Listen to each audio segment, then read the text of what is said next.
Imagine pulling into your local dock in a 1970s runabout from a brand that only the most hardcore boating buffs still remember. Sounds special, doesn't it? But here's the twist. These manufacturers weren't just overshadowed. Many vanished in a swirl of corporate buyouts, design misfires, or plain old bad luck. Stay tuned as we explore some of the rarest boat manufacturers that faded into US history, because you might be surprised to learn how these vanished brands shaped the boats we still love today. Penn Yan was founded in the early 1920s in upstate New York and quickly became one of the most respected names in wooden boat building, known for their car-topper outboards and rowboats. Penn Yan prided itself on expert craftsmanship that combined traditional woodworking with innovative design. Their iconic model was arguably the Penn Yan Swift, introduced in the 1940s, beloved by fishermen for its lightweight construction yet robust performance. Wooden ribs, a streamlined hull, and surprising agility made the Swift a staple for anglers who needed to navigate shallow waters or glide across a placid lake. Much like its namesake town, Penn Yan was all about local pride. The family behind the brand was deeply rooted in the area, and their boats were popular at boat shows across the eastern United States. Eventually, when the fiberglass revolution began in the 1960s, Penn Yan hesitated to abandon their tried and true wooden designs. But once the writing was on the wall, they dove headfirst into fiberglass production. The transition brought excitement, but also led to some missteps in manufacturing efficiency. Critics argue Penn Yan lacked the capital to properly retool and ended up losing ground to bigger fiberglass pioneers. Interestingly, Penn Yan's fiberglass line had a cult following. Models like the Avenger had cutting-edge design elements, with sleek lines and surprising top-end speeds for a moderate price tag. Hardcore Penn Yan fans still scour marketplaces to find well-preserved Avengers or Swifts.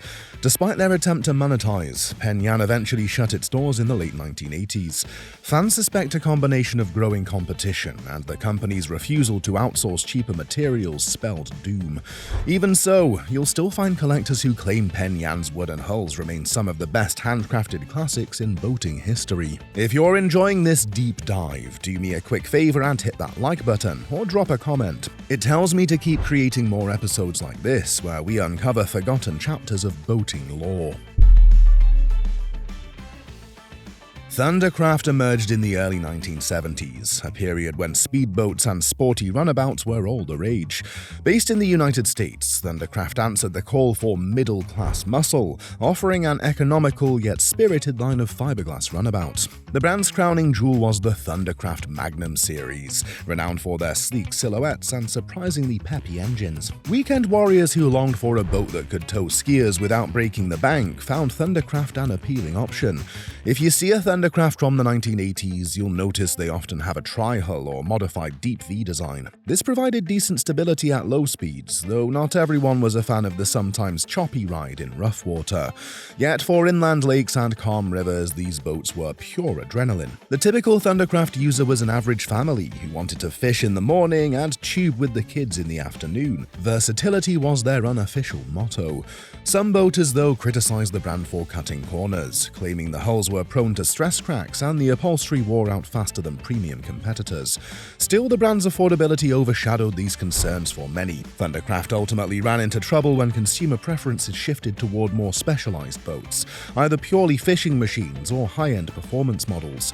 The company found itself squeezed in the middle. In addition, bigger players with deeper pockets started to offer budget lines that nibbled away Thundercraft's customer base. By the mid-1990s, Thundercraft had essentially fizzled out, leaving behind a small but loyal group of diehards who still swear their Thundercraft runabout outperforms modern equivalents in certain conditions. Whether that's nostalgic hyperbole or genuine performance is up for debate, but there's no denying Thundercraft's underdog charm.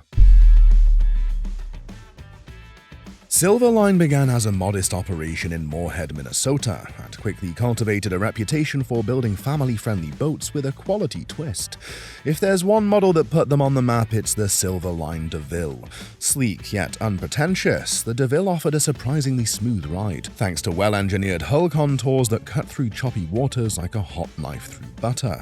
Families loved its roomy cockpit and plush seating. Silverline's design team actually took interior comfort very seriously, adding upholstery and ergonomics not always seen in mid-tier boats of the time. Silverline set itself apart with meticulous attention to detail. They used high-quality fiberglass layups to ensure durability, at least according to many loyal owners. Some, however, argue that Silverline's manufacturing processes occasionally slipped, resulting in inconsistent gel coat finishes. A few unlucky buyers ended up with cosmetic issues that tarnished the brand's otherwise strong reputation. But in the upper Midwest, the Silverline DeVille was considered a top pick for anglers, casual cruisers, and families wanting a floating picnic spot. Why did Silverline fade? As the recreational boating market exploded in the 1970s, Silverline tried to expand too quickly. Larger rivals with greater financial backing flooded the market, launching aggressive marketing campaigns. Silverline found itself overshadowed. Another factor was the oil crisis of the mid-1970s, which impacted boat sales across the board. People became wary of gas-guzzling weekend toys, leading to a slump in the industry. By the early 1980s, the brand could no longer stay afloat, ultimately folding into the pages of boat building history. Yet, check out vintage boat forums and you'll find a hardcore group lovingly restoring Silverline models, praising their surprisingly modern ride quality even decades later. Trojan Yachts, based in Lancaster, Pennsylvania, traced its origins back to the late 1940s and swiftly made a name for itself in the luxury cruiser market. These were the boats for those who demanded style, comfort, and performance in one impressive package. The Trojan F-Series, particularly the F-32, became the brand's signature creation. With a classic express cruiser design, roomy deck space, and plush interiors, the F-32 was the go-to choice for folks who saw boating as a lifestyle rather than just a weekend hobby. What made Trojan so beloved? They invested heavily in design and quality control. Everything from the wooden cabin interiors, yes, real wood paneling, to the sturdy fiberglass hull exuded a certain timeless class. Trojan's marketing often showed families and friends laughing on the spacious sun deck, hinting that owning one was a gateway to the good life. On the performance side, Trojan cruisers were no slouches. Many came equipped with twin inboards capable of speeds that belied their size.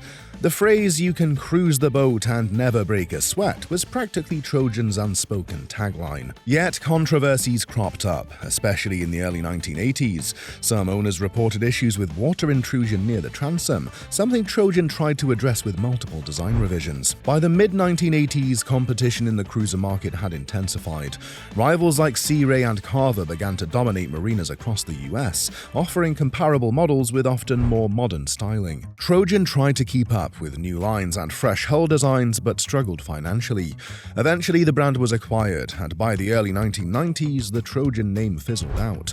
The good news is that if you manage to find a Trojan F-32 or an F-36 on the market today, you'll likely inherit a piece of boating luxury that still turns heads at the dock. If you're itching to share stories or brag about a boat brand you think is super rare, now's a great time to join our community. Go ahead and subscribe if you haven't already. That way you won't miss our upcoming expose on some truly wild boat designs that never made it past the concept stage. Slickcraft was the brainchild of Leon Slickers, a passionate boat builder who eventually went on to found other iconic brands like Tiara Yachts and Pursuit Boats. Established in the 1960s, Slickcraft specialized in performance-oriented runabouts and cuddy cabins. The brand's S23 model drew particular attention for balancing sporty handling with a comfortable cabin layout. If you wanted a boat that could zip across the lake yet still offer a cozy spot to bunk, the Slickcraft S23 was your go-to choice. One of Slickcraft's unique selling points was the brand's commitment to research and development. Rumor has it that Leon Slickers took a hands-on approach, often pushing prototypes to their limit, tinkering with hull designs for maximum efficiency. As a result, Slickcraft boats were known for excellent build quality, tight fiberglass work, and strong resale value. Boaters often remark how these classics still ride impressively well even compared to modern hulls. The downfall? It came when Slickers parted ways with the original Slickcraft brand to focus on new ventures. Corporate reshuffles led to brand dilution, and eventually Slickcraft became overshadowed by the success of Slickers' newer pursuits. Pun intended. After a few transitions in ownership, Slickcraft was shelved, disappearing from production lines. However, vintage boat enthusiasts still hold Slickcraft in high regard. Many meticulously maintain or restore these vessels, cherishing them not only as collector's items, but also practical day cruisers that exude timeless style. Kayak might not be the first name that comes to mind when you think of glamorous runabouts or sporty hulls, but for a while they were a significant force in the realm of pontoon boats. Headquartered in Indiana, Kayak was all about the party barge lifestyle before it became as mainstream as it is today. Pontoon boats in the 1970s were considered slow, clunky platforms, but Kayak added features like built-in coolers, comfortable seating, and even optional enclosures for those unexpected thunderstorms. What truly made Kayak special was their attempt to produce hybrid deck boats, combining the stable platform of a pontoon with a traditional fiberglass V-hull in certain models. The Kayak deck boat was practically a unicorn back then, offering the best of both worlds: ample deck space for socializing, plus a hull design that allowed for moderate speeds and tighter turns. It was a novel concept and had a niche following among families who wanted something more versatile than a standard pontoon. Yet the concept never fully took off in the mass market. One reason, according to some industry insiders, was Kayak's slow response to changing trends and the fact that they didn't invest heavily in marketing. Another issue was the onslaught of competition from companies offering cheaper or flashier pontoons. Kayak eventually dwindled, and the brand was absorbed into larger corporations, effectively sidelining the Kayak name. You can still sometimes spot a Kayak deck boat cruising around, and if you do, you'll likely be impressed by how well it merges social space and performance, an idea that was way ahead of its time. Century Boats holds a storied history that dates back to 1926. Originally founded in Milwaukee, the company relocated to Manistee, Michigan, and grew to fame partially because Hollywood's elite took a liking to their sleek wooden runabouts. Imagine iconic 1950s film stars stepping onto a polished mahogany Century restorer. Cameras flashing, the brand was practically the poster child for mid-century nautical glamour. The Century Resorter in particular was a work of art, featuring luxurious interiors, top-notch varnish, and a distinct silhouette that turned heads on any waterway. Century didn't just cater to celebrities, they also built top-tier fishing boats and cabin cruisers. By the 1960s, the shift to fiberglass was in full swing, and Century adapted with models like the Century Colorado, maintaining a timeless aesthetic even with modern materials. One lesser-known fact is that Century was among the earliest boat builders to experiment with stern drive power, pushing boundaries well before some competitors dared to. Performance buffs hailed Century for delivering robust engines in surprisingly compact packages. Trouble brewed in the 1970s and 1980s as the market became saturated with new brands offering similarly stylish but cheaper boats. Century struggled with brand identity. Should they stick to their classic upscale vibe or pivot to mass market appeal? This indecision, coupled with corporate transactions, took its toll. Century changed hands multiple times, and while the name still lingers in limited form today, the golden era of Century's iconic runabouts and cruisers is long gone. Still, you'll find passionate owners maintaining classic restorers and Coronados, ensuring that a piece of the brand's glamorous legacy still glistens on the water. If you ever wondered which family-run boat enterprise arguably set the stage for many other US brands, Thompson is a prime candidate. Founded in 1904 in Peshtigo, Wisconsin, Thompson Brothers Boat Manufacturing quickly became known for building tough yet beautiful wooden boats. They specialized in lap-straight construction, a technique that gave their hull strength and a distinct, almost Scandinavian style. The Thompson Sea Lancer was one of their crowning achievements, a model revered by fishing enthusiasts and pleasure boaters alike. Thompson's story offers both a blueprint for success and a cautionary tale. By the 1950s, the brand was riding high, with plants in multiple states and an expanding lineup that included everything from small rowboats to mid-sized runabouts. They even dabbled in partnerships with outboard motor companies, ensuring their boats came factory-rigged for maximum performance. The Sea Lancer in particular was praised for its stability and smooth ride in choppy water, attributes many modern hulls still strive for. However, once fiberglass revolutionized the industry, Thompson faced a dilemma: stay true to lap-strake wood designs that had been their hallmark, or pivot to fiberglass. They tried both. They produced fiberglass models under different brand names, hoping to capture new markets while retaining old customers. The result was a fragmented identity that confused buyers and strained resources.